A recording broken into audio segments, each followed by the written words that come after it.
The extraction mission had gone catastrophically wrong. Commander Vexthal watched through the viewport as Death Planet's crimson surface receded below them, his four eyes narrowed in bitter defeat. 23 soldiers, 23 of the Galactic Army's finest warriors, torn apart in minutes by the Razorbacks, the apex predators that had earned this world its name. "Jump to hyperspace the moment we're clear of the gravity well," he ordered, his translator rendering his clicks and whistles into standard galactic. The bridge crew moved with practiced efficiency, trying to forget what they'd witnessed. No species in the known galaxy could face even 3 Razorbacks and survive, but there had been 12. 12. Static crackled through the comms. Anyone in a cave, they're coming." Every head turned. Tactical Officer Bren, a crystalline with fractal thought patterns, isolated the signal. "It's Private Nikki, the human." "She's still alive." Vexthal's mandibles clicked in disbelief. "Can hear them above me, please." The voice was young, frightened, unmistakably human, then silence. For a long moment no one spoke. Finally, Vexthal broke the stillness. "Continue our course."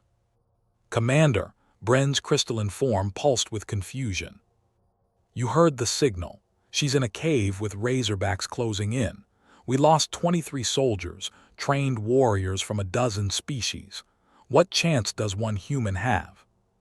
Pilot Korath, a 6-armed Hexian veteran, swiveled in his seat.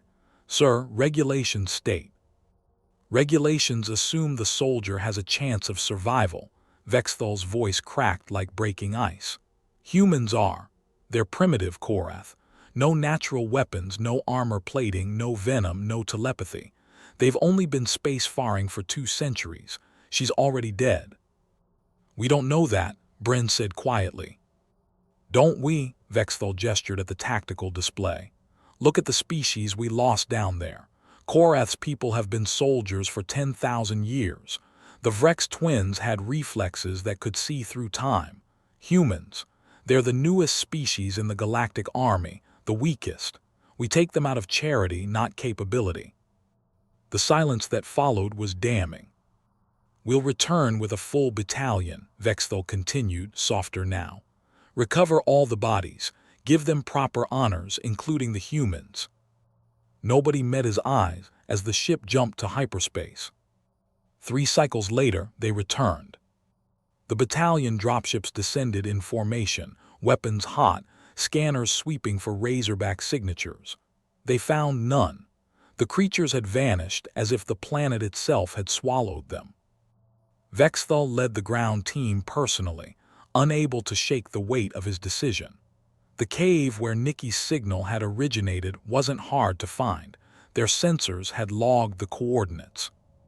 What they found there would echo across the galaxy for generations. She was alive. Nikki sat slumped against the cave wall, her combat armor shredded, her dark hair matted with blood, some of it clearly not her own. Around her, arranged in a rough semicircle, lay the 12 Razorbacks. All dead.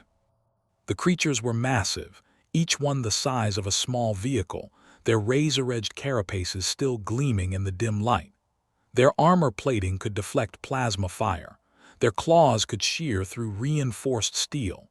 Their pack tactics had evolved over millions of years. And a human, this small, primitive, weak human, had killed them all. Vexthal approached slowly, medical scanners in hand. Nikki's eyes tracked him, alert despite her exhaustion. She was conscious, aware, alive. "How?" he whispered. She smiled just slightly. "I'm human, we're good at not dying." The medical team rushed forward, but Vexthal remained frozen, staring at the carnage. He noticed things. Rocks positioned strategically to create choke points. Razorback corpses with eyes gouged out, throats crushed, joints systematically destroyed. A crude spear fashioned from a broken stalactite, still embedded in the largest creature's brain. This hadn't been luck, this had been hunting. "Commander," Bren's voice was awed. "I'm reading chemical traces. She used their own venom against them, extracted it from the first kill and..." I see it, Vexthal interrupted. He saw it all now. The patience required to let them come to her, one at a time, into terrain she'd chosen. The cold calculation needed to turn their own biology into weapons. The sheer, stubborn refusal to surrender that must have sustained her through 3 days and 12 kills. Word spread like wildfire through the battalion, then the fleet, then the entire galactic network. The human who survived Death Planet, the primitive species that refused to die. In the military academies, strategists began studying Earth's history, not with condescension but with dawning horror. They read about humans' endurance hunting their prey to exhaustion across endless plains, about humans crossing frozen wastelands and burning deserts with nothing but will, about humans who, when faced with extinction, had simply refused.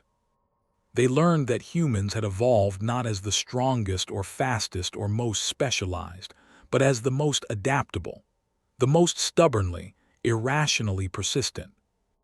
Nikki recovered fully and returned to duty. She never explained exactly how she'd survived, and eventually the galaxy stopped asking. But they never forgot. In the end, they realized their error. They had measured humanity by the wrong metrics, counting claws and armor and centuries of civilization. They had mistaken gentleness for weakness, diplomacy for cowardice, mortality for fragility. They had forgotten the most important truth about humans. They were the species that had climbed to the top of their food chain not by being the strongest, but by being too stubborn to accept they couldn't. And in a galaxy that measured worth by specialization, humans had specialized in the most dangerous trait of all, the absolute refusal to know when they were beaten. The Death Planet had taught the galaxy what humanity had always known. Sometimes, primitive just means you haven't forgotten how to survive.